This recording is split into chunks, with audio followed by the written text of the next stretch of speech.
नमस्कार बच्चों, मैं शिल्पी जायसवाल आपके सामने फिर से उपस्थित हूँ आपके चैप्टर नंबर 11 जिसका नाम है दो चिड़िया को लेकर। तो बच्चों, प्रस्तुत कविता हमारी पाठ्य पुस्तक अरहुल हिंदी पाठमाला में संकलित है। ठीक है, यह कविता किसने लिखी हम लोग पहले वो जानेंगे, फिर कविता में आगे हम लोग बढ़ेंगे। यह कविता रविंद्रनाथ ठाकुर ने लिखी है। किसने लिखी बच्चों? रविंद्रनाथ ठाकुर ने लिखी है। तो आइए इनके बारे में भी थोड़ा सा इनकी जानकारी लेते हैं। रविंद्रनाथ ठाकुर हैं कौन? तो बच्चों, रविंद्रनाथ ठाकुर जो हैं इनको या रविंद्रनाथ टैगोर भी कह सकते हैं, है ना। यह बंगाली थे। कौन थे? बंगाली थे। इनका जन्म 7 मई 1861 में कोलकाता में हुआ था। ठीक है, यहाँ पे जैसे आपको दे रहा है ना, 7 मई 1861 में इनका जन्म हुआ था और 7 अगस्त 1941 में, ये 7 अगस्त 1941 में इनकी मृत्यु हुई थी। विख्यात कवि मतलब बहुत प्रसिद्ध कवि रहे हैं रविंद्रनाथ ठाकुर या रविंद्रनाथ टैगोर। साहित्य दर्शन और भारतीय साहित्य के, ये जो है साहित्य दर्शन और भारतीय साहित्य के नोबेल पुरस्कार विजेता रहे हैं। कौन रहे हैं बच्चों? हमारे रविंद्रनाथ ठाकुर या उनको हम कह सकते हैं टैगोर। ये नोबेल पुरस्कार से इनको नवाजा गया था। उन्हें गुरुदेव के नाम से भी जाना जाता है। इनको गुरुदेव के नाम से भी जाना जाता है।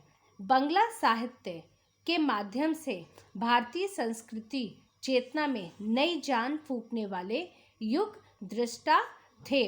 वे एशिया के प्रथम नोबेल पुरस्कार सम्मानित व्यक्ति थे। पूरे एशिया में पहले नोबेल पुरस्कार से सम्मानित व्यक्ति कौन थे बच्चों? रविंद्रनाथ टैगोर या रविंद्रनाथ ठाकुर जिनको कहा जाता है, यह एशिया के सबसे पहले जो है नोबेल पुरस्कार से सम्मानित होने वाले व्यक्ति थे। वे एकमात्र कवि हैं जिसकी दो रचनाएं दो देशों का राष्ट्रगान बनी। ठीक है, ये एकमात्र ऐसे कवि हैं जिनकी दो रचनाएं दो देशों का राष्ट्रगान बनी।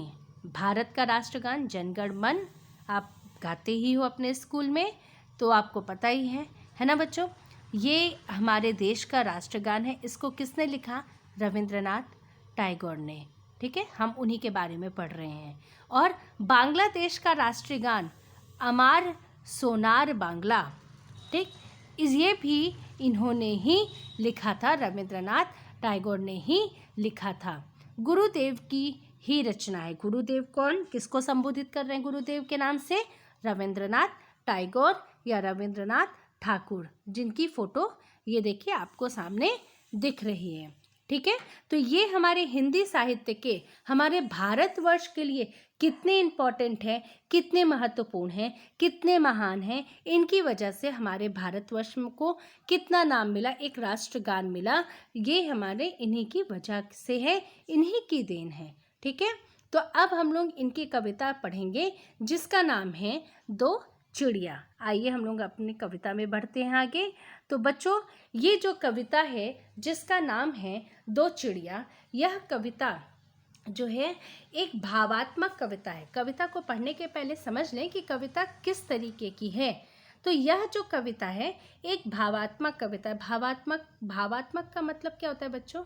भावनाएं, हमारे मन की जो बातें, हम जो सोचते हैं, हम जो समझते हैं, हम जो फील करते हैं, हम जो एहसास करते हैं, हंसना रोना, मतलब जितनी भी फीलिंग्स है उसको हम भावना कहते हैं। उसको भावना शब्द से संबोधित करते हैं। और भावात्मक, यह एक भावात्मक कविता है। दो चिड़िया की आपस की भावना की चिड़िया है कि मतलब एक पिंजरे में बंद है, उसकी अपनी एक भावना है, और एक जो खुले वन में उड़ती है, स्वतंत्र होती है, उसकी अपनी एक भावना है। बच्चों, एक स्वतंत्र है और एक परतंत्र है, तो दोनों की अपनी अलग अलग भावना है। लेकिन बच्चों, हर एक व्यक्ति, हर एक, वो चाहे पशु पक्षी हो, इंसान हो, सभी क्या होते हैं? स्वतंत्र रहना चाहते हैं। सभी स्वतंत्र रहना चाहते हैं। तो यहाँ पर ये कविता जो है हमें क्या सीख दिखाती है? दो लोगों की भावनाओं के बारे में बताएगी, एक जो पिंजरे में है और एक जो है स्वतंत्र वन में है। ठीक है, तो जो है यह भावनात्मक कविता है जिसमें हमें यह प्रेरणा मिलती है कि जीव जंतु, पशु पक्षी सभी अपने ही परिवेश में खुश रहते हैं। अपने ही परिवेश मतलब जहाँ वह अपना जीवन बिताने लगते हैं, जैसे रहन सहन उनका होता है उसी में ही वह खुश रहते हैं। जो जहाँ पर पला बढ़ा है वही जगह उससे अच्छी लगती है। ठीक है, कोई देखो जो है छोटी बस्ती में रहता है तो उसको वही चीज़ पसंद है, कोई बड़े से घर में रहता है तो उसको वो चीज़ पसंद है। तो ऐसे ही यहाँ पर दो चिड़िया थीं, एक वन में रह रही थी, एक पिंजड़े में रह रही थी। तो जो पिंजड़े में रह रही थी उसको वही ठीक लग रहा था और जो वन में रह रही थी उसको अपना वन की स्वतंत्रता ही उसको प्यारी लग रही थी। ठीक है, और वैसे ही कहा गया जो जहाँ पला बढ़ा है वो उसको वही अच्छा लगता है। इस कविता में दो चिड़ियाँ अपने परिवेश में खुश हैं, जैसा कि मैंने बताया ना आपको। पिंजरे की चिड़िया पिंजरे के जीवन से संतुष्ट है और वन की चिड़िया वन के जीवन से संतुष्ट है। लेकिन ये भी है, एक सच्चाई है बच्चों कि स्वतंत्रता का सुख एक अनमोल सुख होता है। फिर भी कुछ प्राणी परतंत्रता के सुख को भी नहीं छोड़ पाते हैं। वही चीज़ हम यहाँ पर पढ़ेंगे, समझेंगे, देखेंगे। स्वतंत्रता का मतलब, मैंने स्वतंत्रता और परतंत्रता दो शब्द यहाँ पर आए हैं। देखो, जैसे स्वतंत्रता का मतलब आज़ाद होना, परतंत्रता का मतलब होता है किसी पर डिपेंड होना। ठीक है, किसी पर डिपेंड होना। तो ये दोनों एक दूसरे के अपोजिट वर्ड हैं। यहाँ पर देखिए आपको दो अपोजिट वर्ड भी मिल जाता है, स्वतंत्रता का अपोजिट परतंत्रता। प्रस्तुत कविता में कवि ने दो चिड़िया के माध्यम से स्वतंत्रता एवं स्वतंत्र एवं परतंत्र जीवन की तुलना करते हुए स्वतंत्र व आत्मनिर्भर बनने की प्रेरणा दी है।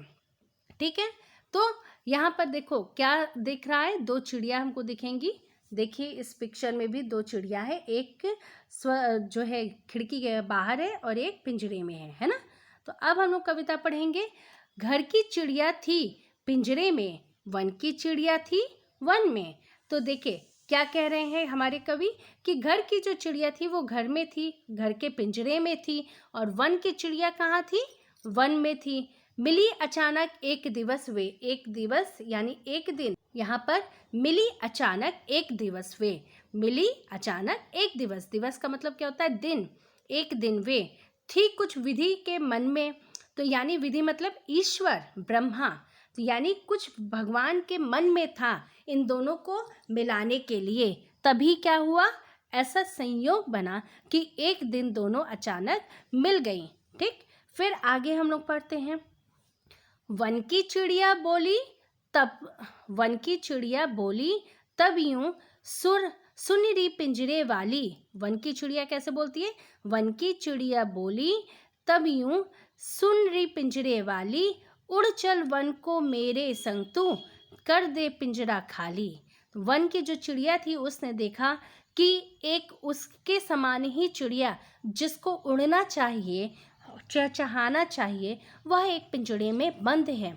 और बंद है तो वह उससे कहती है, अपने मन के भाव को कहती है कि सुन रही चिड़िया पिंजरे वाली, पिंजरे में जो चिड़िया बंद है उसके लिए कहती है, सुन रही चिड़िया पिंजरे वाली, जो पिंजरे में बंद चिड़िया है, सुन मेरी बात को, उड़ चल वन को मेरे संग तू, संग मतलब साथ, चलो मेरे साथ वन में उड़ चलते हैं, मैं तुम्हें तुम्हारे पिंजरे से खोल देती हूँ और मेरे साथ तुम कहाँ चलो? वन में उड़ चलो, कर दो पिंजरा खाली, और इस पिंजरे को खाली कर दो, इसको छोड़ दो, इस पिंजरे को छोड़कर मेरे साथ तुम वन में चलो। लेकिन अब देखिए आगे, ये तो थी वन की जो चिड़िया, उसके भाव थे, वो चिड़िया से, पिंजरे वाली चिड़िया से कह रही थी। अब जो पिंजरे वाली चिड़िया है वो क्या कहती है? बोली पिंजरे की चिड़िया तब, सुन रही चिड़िया वन की, यानी जो पिंजरे वाली चिड़िया है, फिर उसने बोला वन की चिड़िया से, सुन रही चिड़िया वन की, सुनो चिड़िया, हे वन वाली चिड़िया, आप सुनो मेरी बात को। ठीक है, तू भी आप बस जा पिंजरे में, बात करें दो मन की, फिर वो कहती है कि हे वन वाली चिड़िया, तुम भी आ जाओ मेरे साथ मेरे इस पिंजरे में, ठीक है, और तुम भी यहीं बस जाओ इस पिंजरे में, और ताकि हम दोनों आपस में अपने मन की बात कर सकें, मैं अपने मन की कुछ बातें तुमसे कर सकूं। क्यों कहती है?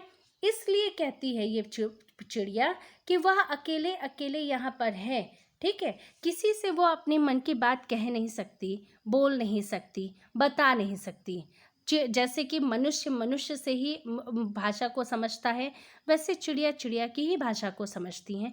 तो ये चिड़िया अकेले यहाँ पढ़ रही थी, इसीलिए उसने वन वाली चिड़िया को कहा कि सुन रही चिड़िया वन की, तू भी आ बस जा पिंजरे में, बात करें दो मन की, तू भी आ जा इस पिंजरे में बस जा, और हम दोनों, मैं तुमसे कुछ अपने मन की बात करें और तुम भी मुझसे कुछ बात करो, है ना, ताकि अच्छा लगे। अकेला रहना किसी को पसंद तो नहीं होता है, वैसे ही इसको भी अकेला रहना अच्छा नहीं लग रहा था, ठीक।